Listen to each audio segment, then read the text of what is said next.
Page 15, Minuet. It's a very famous melody by Mozart. It's a nice little arrangement.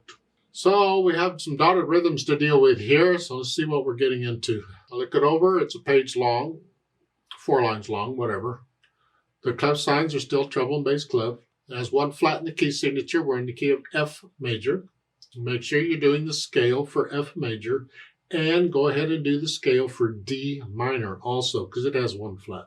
3/4 time signature. Well, it's a minuet. Minuets and waltzes are generally in 3/4 time. Okay. Let's take it one hand at a time because it's a little bit tricky in the right hand. Starting out with second finger here. And it's 1 and 2 and 3 and 1 and 2. That dotted rhythm. I don't know how well you understand them or not. It's the first note and the second measure is on beat 1. And the second C, the third note, is on beat 2. 1, 2. It's the F. Where do we play the F? Well, you could just play it as a short note. However, it's better we understand dotted rhythms. So let's just go over it briefly. The dotted 8th note. The 8th note, you understand, gets half a beat. It's half a quarter note. The dot gets half of the value of the 8th note, which is a 16th note. So the dotted 8th note is the same as 3 16th notes. See, if I played them as 16th notes, 1 E and a 1 E and a 2, 1 E and a 2. I could just do the 4th 16th note as the F. That's what it is. 1 E and, except I'm tying the first 3 together. I'm not playing them separately. 1 E 2. And that's what it is. So it's 1 E and a 2 E and a 3 E, and then you come down, you have a beat rest, come down. 1 and. Second line, again, come up, be natural now. 1 E and a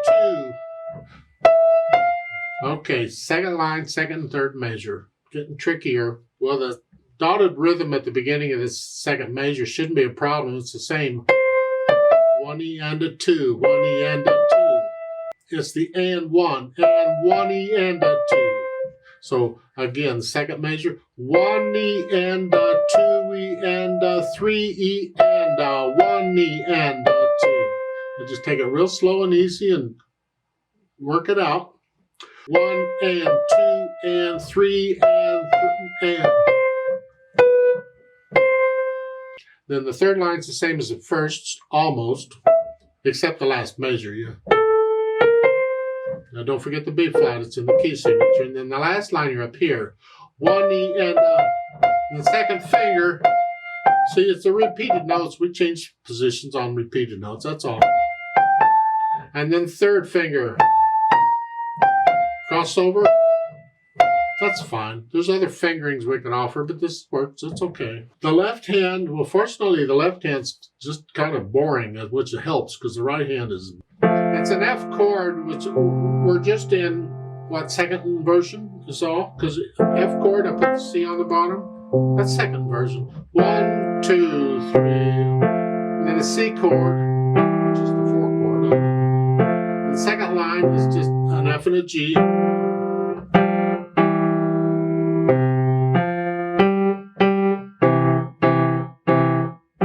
Come up. It's the 5/7 chord. Because you think the 5/7 chord is here, but remember the 5/7 chord has 4 notes in it. We generally don't use the G, but in this case we're using the G instead of the E here. It's still a 5/7 chord. Now we use this one. That's all right. The last measure there, you're here, come down. This kind of a motion happens a lot in piano, so we just deal with it. Don't care for it. There's other fingerings we can try, but that's fine to come down. Then we attempt to put the hands together. Well, good luck with this. I hesitate all over at first, don't care. It's here. Then 1 E and right there. That C is by itself, the left hand, right hand, and then you're here.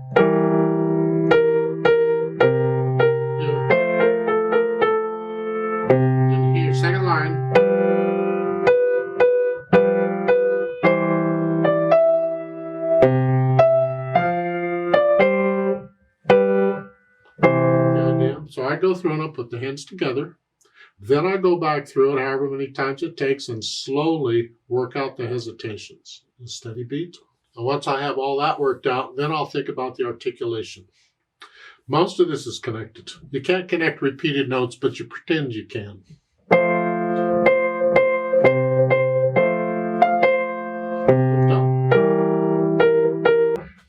You get down to the third line, you get the cha. Hinging at the wrist on here. The right hand, it doesn't.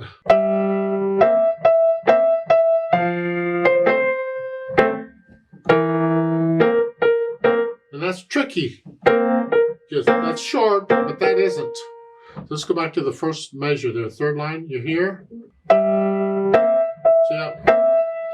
Don't play them the same. They're not. No. Hang on to that.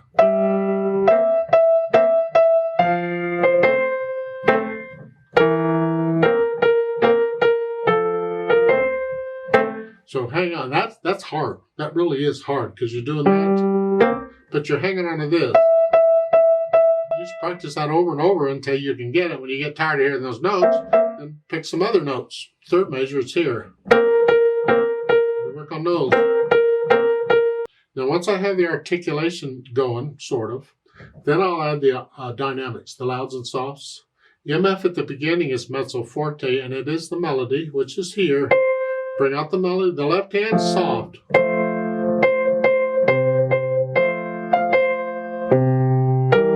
And the second line, you get a crescendo. You're going to go up to loud.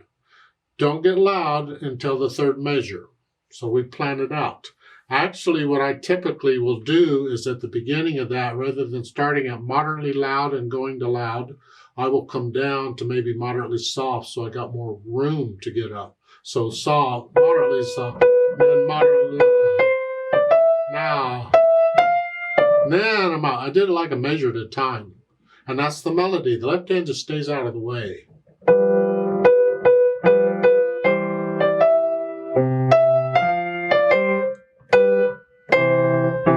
Third line, now we're down to moderately soft here.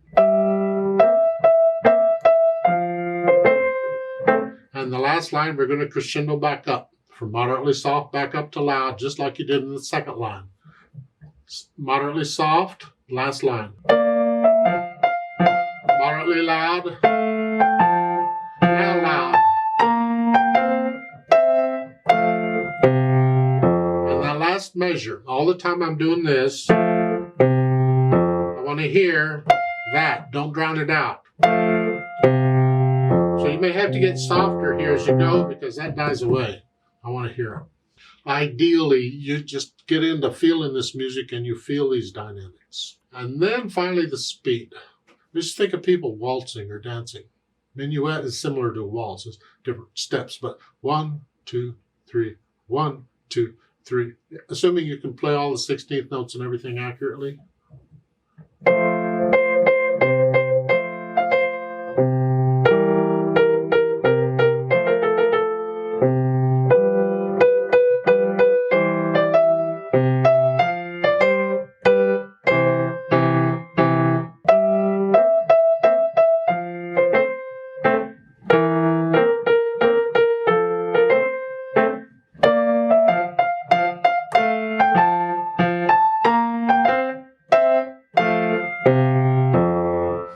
My attempt at it, you take it at your speed. You don't have to go that fast. It needs to be accurate. However, go ahead and get it at least slowly with no hesitations. And when you're ready for that, then come back to the video and let's play it together very slowly to check that you have the right notes and rhythms. I'm not going to do the louds and softs. I'll do the staccatos, but not louds and softs. We're just checking notes and rhythms. We're not performing it. So I'll give us 3 counts since there's 3 beats in a measure.